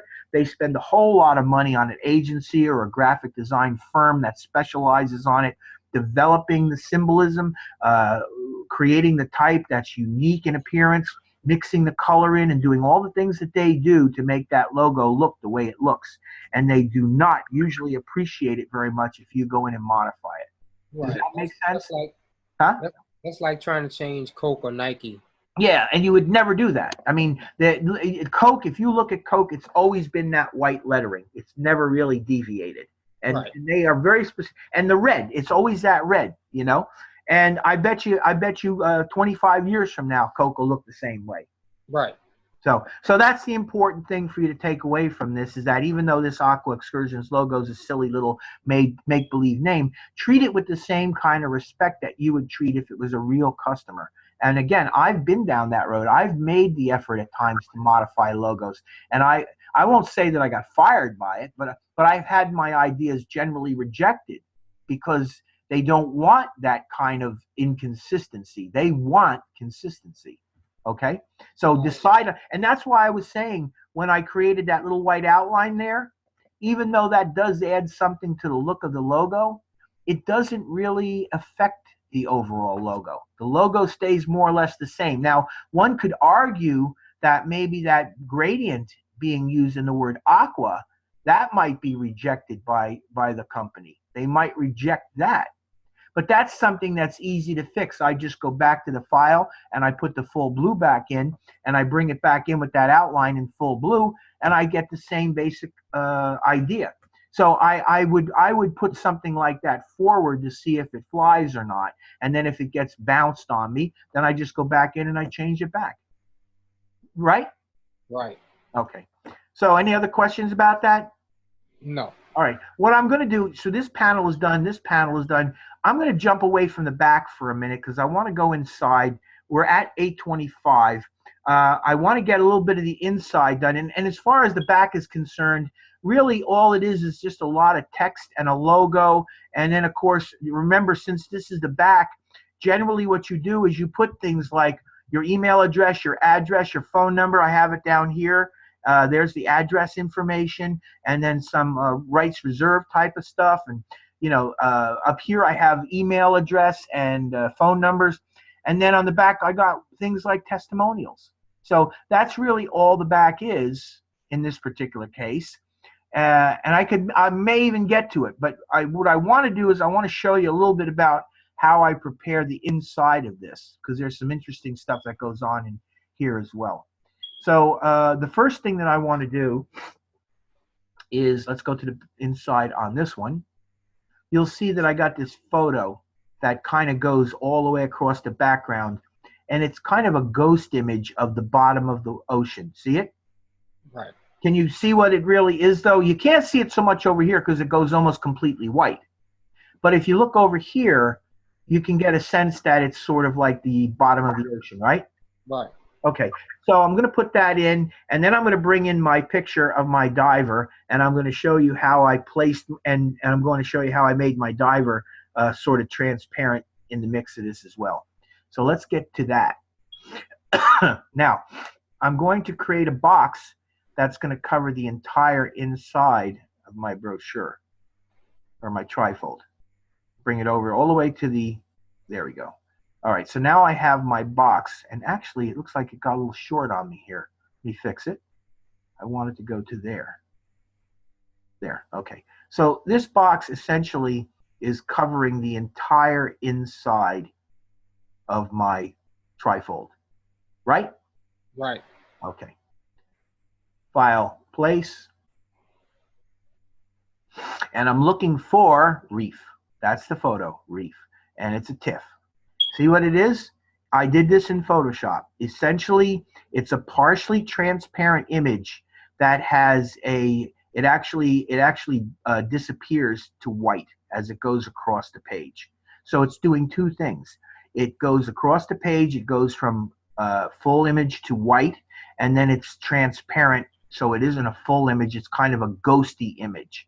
The reason I'm going this way specifically is because I'm going to be dropping text and stuff in front of this, and I want to make sure that it does not compete with the text. One of the problems that I notice about students all the time is they put these nice pictures in the backgrounds, but they don't think about the fact that they're putting text and stuff on top.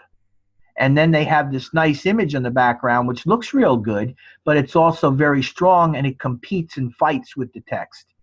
So a good graphic designer will think about that and try to come up with ways to make an image not compete. So am I making sense? Yes. All right. So hit open, and now, boom, the image is in there. And it does what it does. I don't have to do anything with this. I mean, I've already made it transparent, and I already made it disappear as it goes across the page. This is the exact look that I want for the inside of my trifold. And I am going to be putting a lot of stuff over top of this. So again, it's kind of important that, you know, this is just a background element. This isn't something of primary interest. It's just a nice little background to kind of round out the whole graphic design of this. All right? Right. So the next thing I'm going to do is I'm going to import my, might as well do it now, import my diver. So I'm going to create a box about that big. And once again, file, place, because everything is done this way. And where's my diver? There's my diver right there. And I'm going to hit open.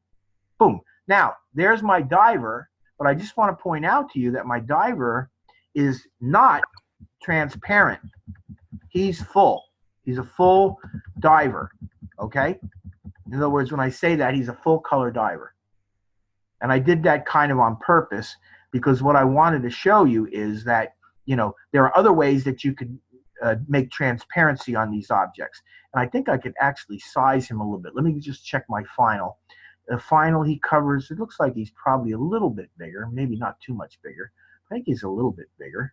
So I'm going to drag him out and make him just a bit bigger. I think that's probably good right there. Okay? And notice that the box, the frame, cuts his hands off. But you see he's got plenty of room at the top there. So I can just move him up and I can get him into that frame. And now he's in that frame. And what I can do now is I can select the frame and go object fitting, fit frame to content. And there he's the content and the frame, they're fitted and they're good. So what I can do now is I'm going to zoom in on this.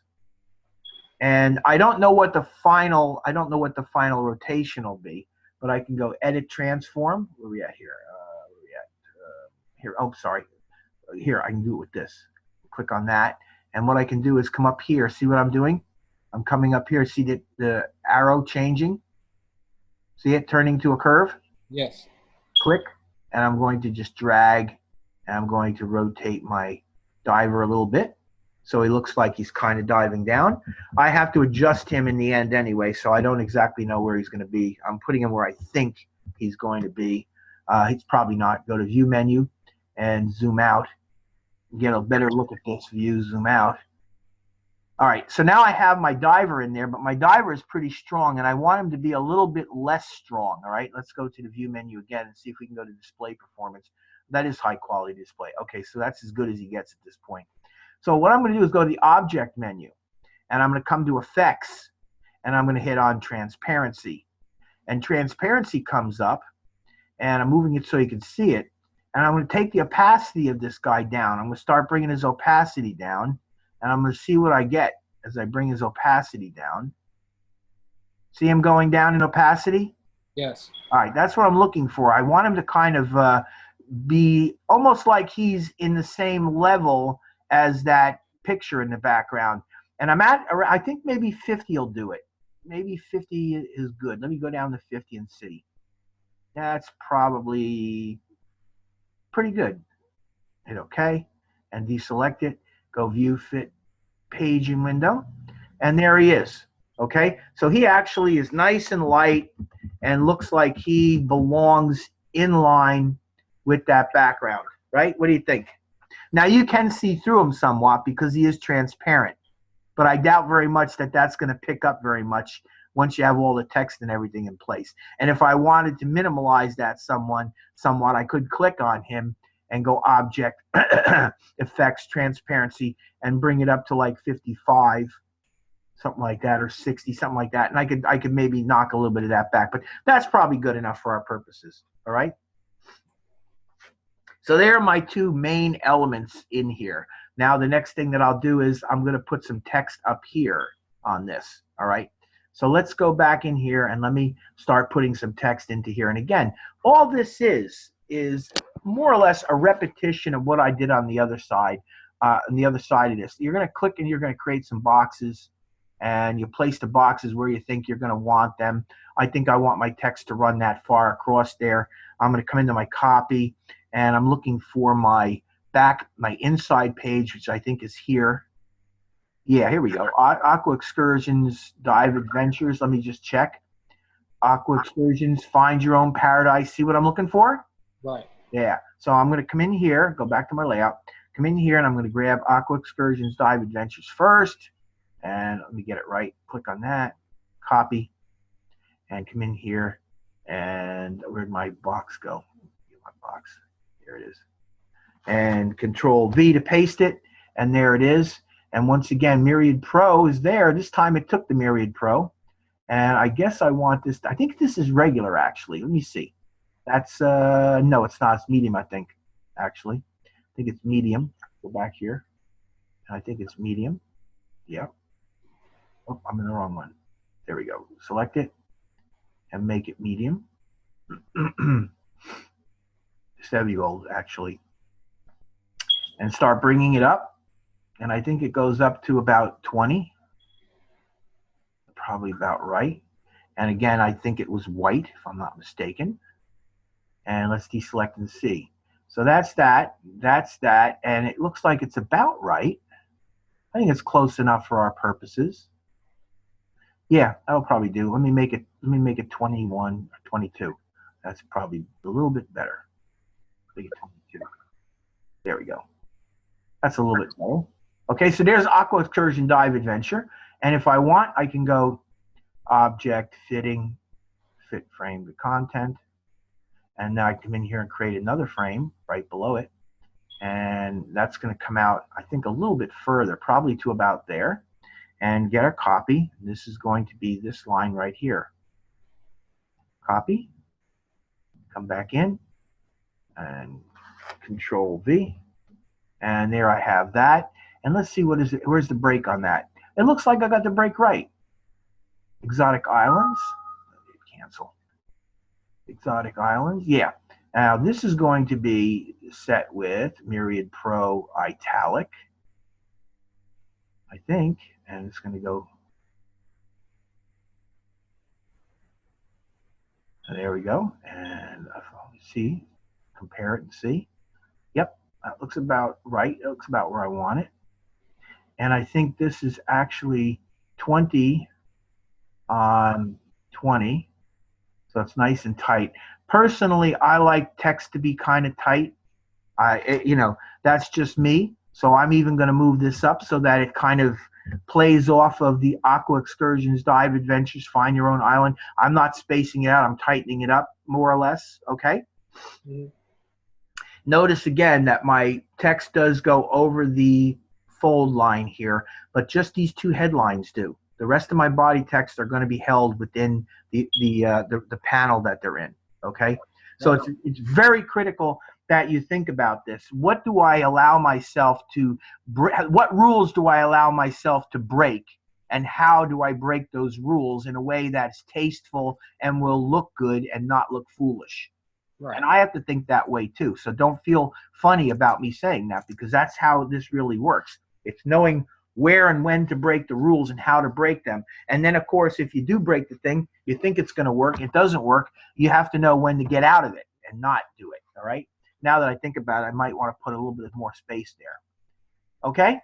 Got it. All right. So let's take a look at our Scuba Blue Final again and see the next thing I got is the Dive Resorts Live Aboards Remove Dive Adventure Diving. Remote, sorry. Okay, so that's the next copy we're going for. Go back and create a box. And that box is going to go to about there.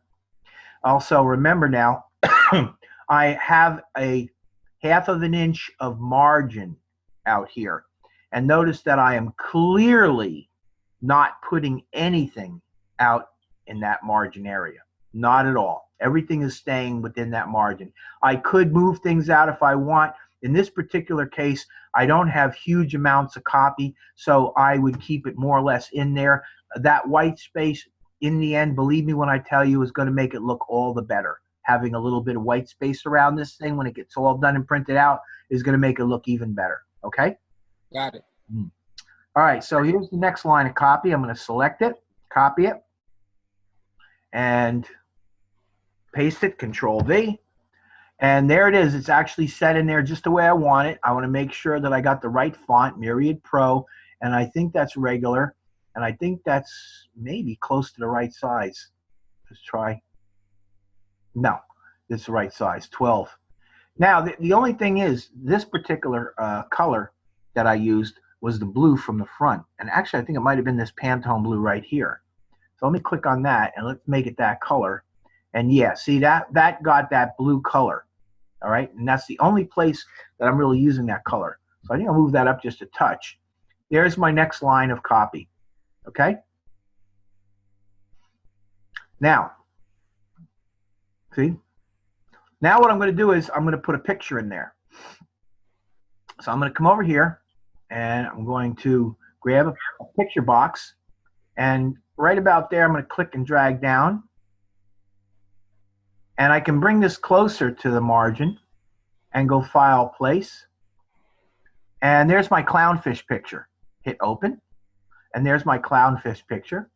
And I think the easiest way to do this is to go to Object Menu, Fitting, and fit content to frame proportionately, fit content proportionally.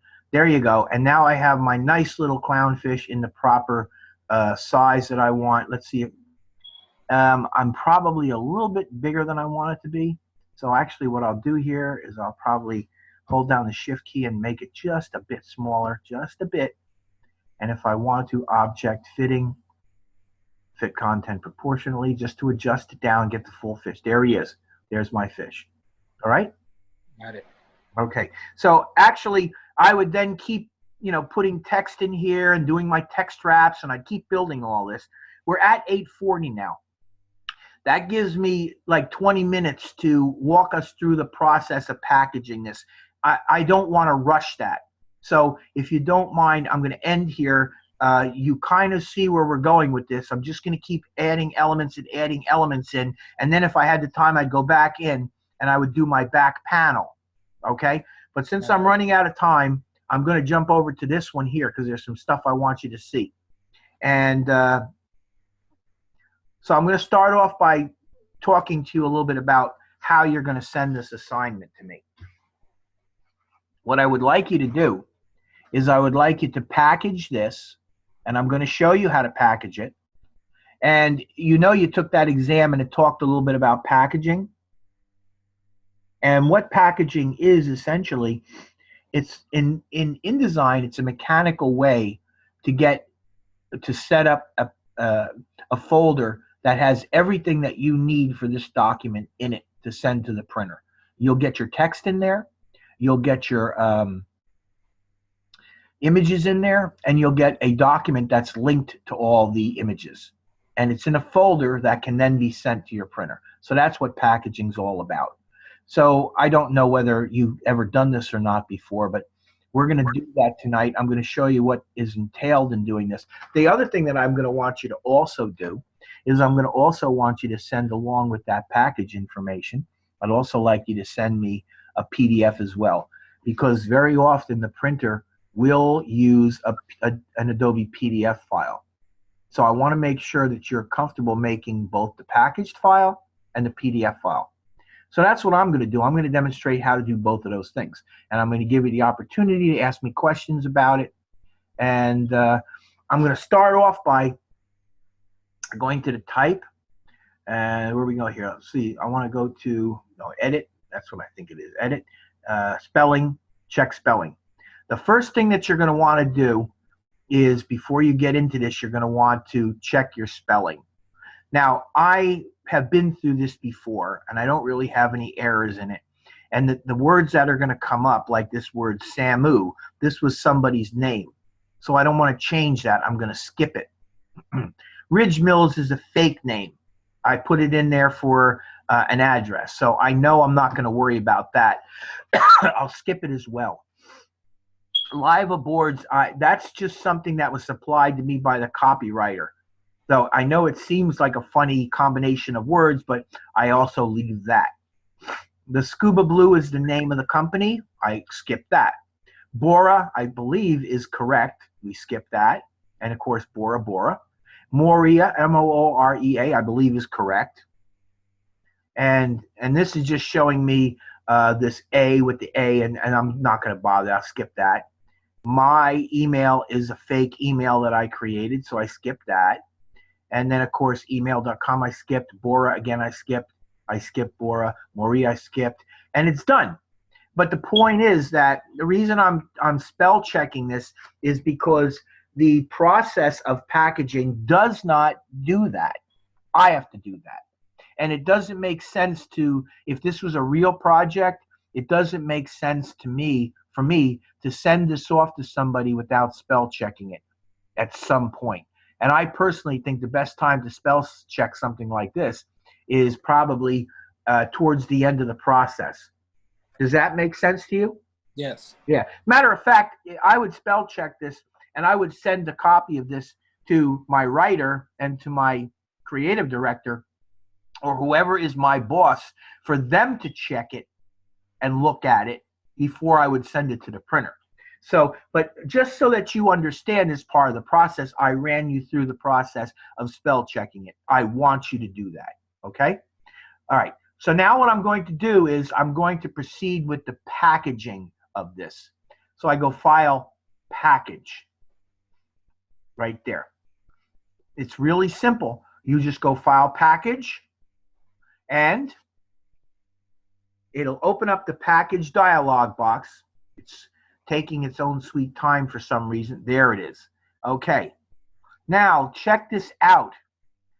Right over here on the left-hand side, the first thing I have is summary. I have fonts, I have links and images, I got colors and inks, prints and settings, and external plugins. So if I want, I can go in and I can look at all the different fonts that are in here being used, all the different links, all the colors, the print settings, and external plugins. But the summary does all that for you quickly. Now let me explain to you what we're looking at here. The first thing it says is fonts, and it's telling me that there were 6 fonts used, that 0 of them are missing, 0 of them are embedded, 0 of them are incomplete, and 0 of them are protected. So if you really think about this, all your fonts are okay. None of them are missing, none of them are embedded, none of them are incomplete, none of them are protected. You're good to go. But now, look at here. You see that little yellow icon there? Yes. Okay, actually that's telling me that I have a problem, which I love because it actually helps me to understand that I did something wrong. And I just want you to know something. I did this wrong on purpose because this is part of the process of me trying to get you to understand what's going on here. I have links and images. There were 8 links found. 0 of them have been modified. 0 are missing. 0 are inaccessible. 0 are embedded. 5 use RGB color space. So what's wrong with my images? CYMK. Actually, 5 of them don't use CMYK. 5 Right. of them use RGB.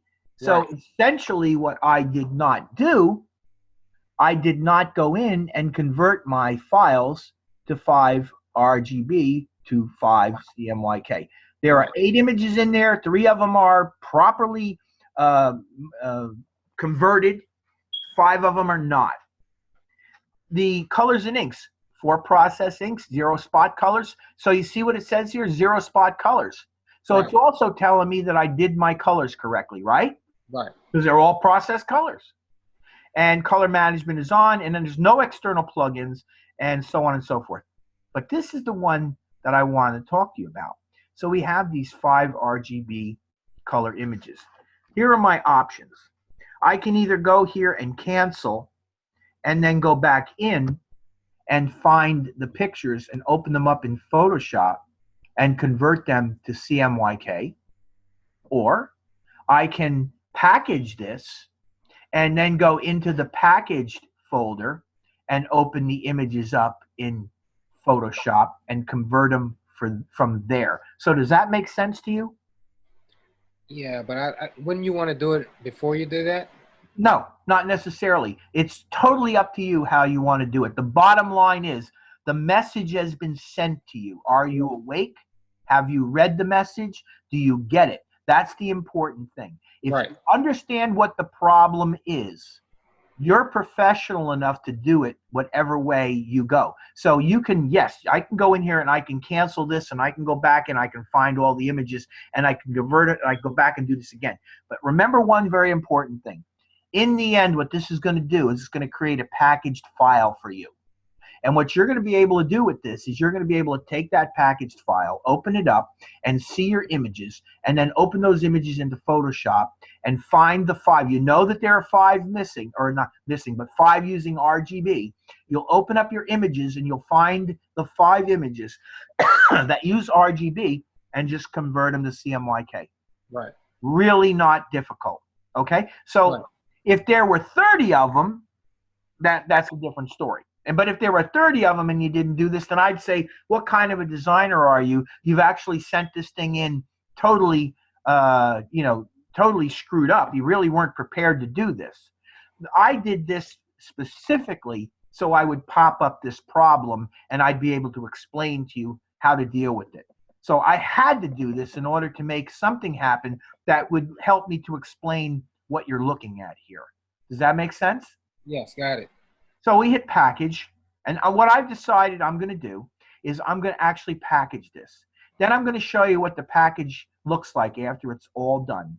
And I'm going to open one of my images up, and I'm going to show you how I convert it. And I'm not going to convert all 5. because I don't have to. I just want to convert one so that you can see me do it, really. Okay?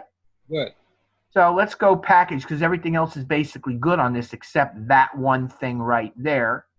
Package. The publication must be saved before continuing. Save it now. So it's basically it's saying before I can actually package this, I got to just save it. And that's fine. Now it's packaging it. Here we go. Oh, and I get these printing instructions. This is just a little text file. And what this text file is all about, for instance, I can put a name to this. I can put a contact to this, my company, an address if I want, a phone number, an email, and instructions. I'm not going to bother filling these things in tonight, but I think you get the idea that it's probably a good idea to put a file name on this, a contact name on this, because even though you might be talking to your printer, if the printer's not there for a day and doesn't have access to the guy working on it, the guy working on it can find out who to contact if he has a problem. And of course, you put the company name just out of respect for the company. An address is optional, but a phone is not optional. I would put a phone number. Fax, I don't know how valuable a fax would really be.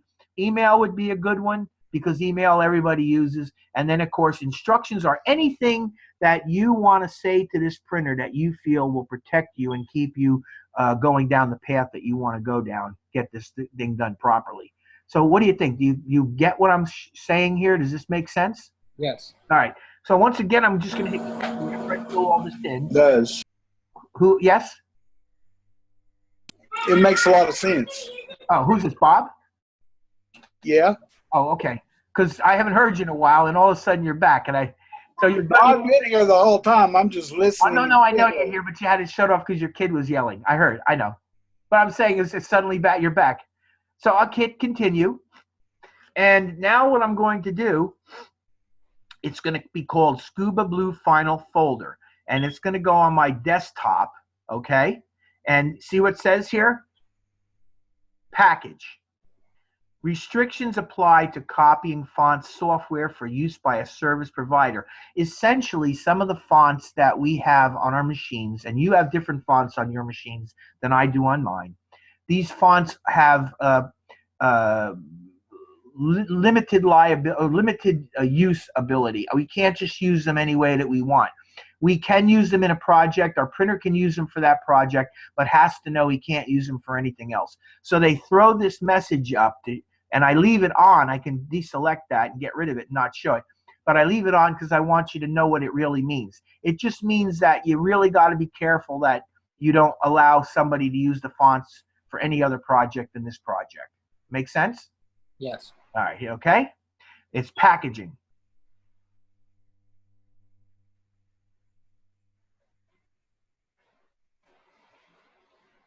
It's saving. And it's done. Let's look at it. This is done.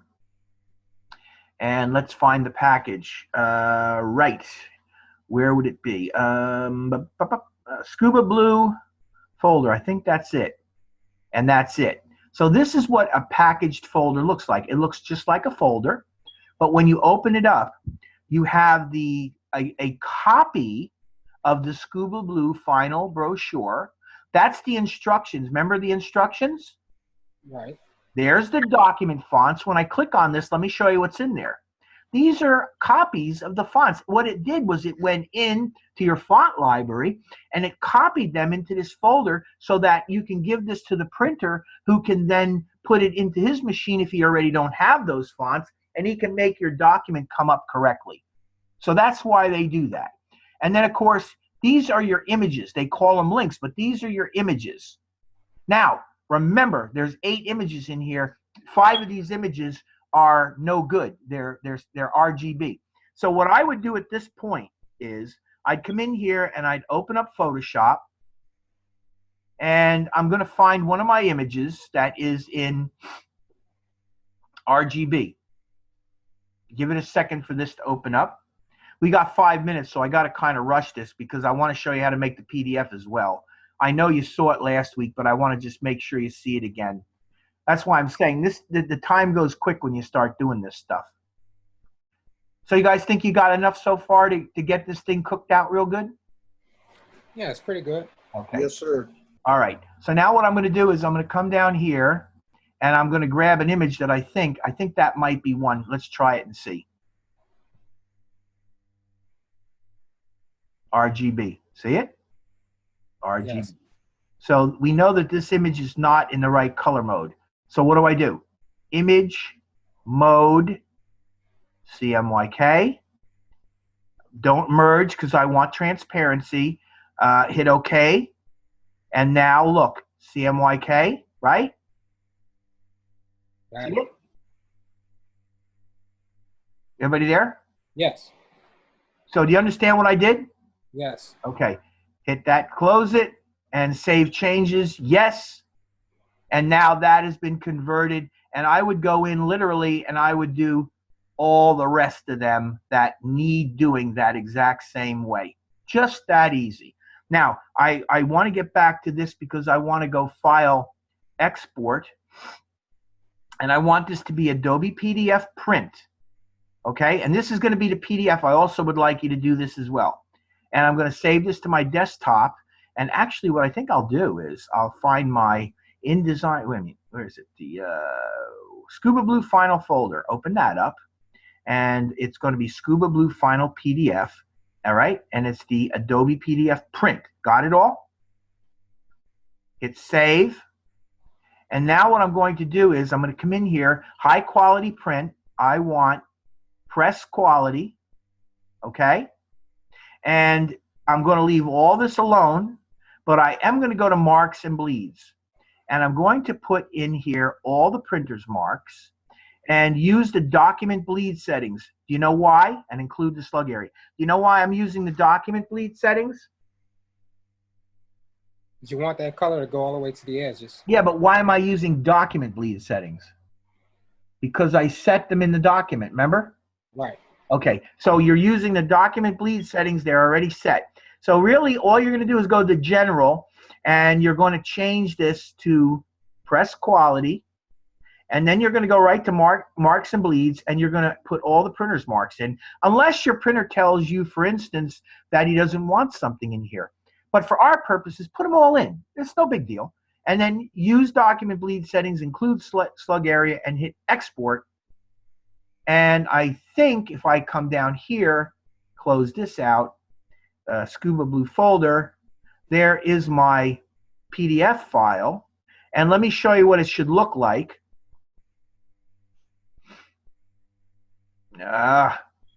Here we go. I have to maybe drag this in. I don't know why, but for some strange reason, it does this.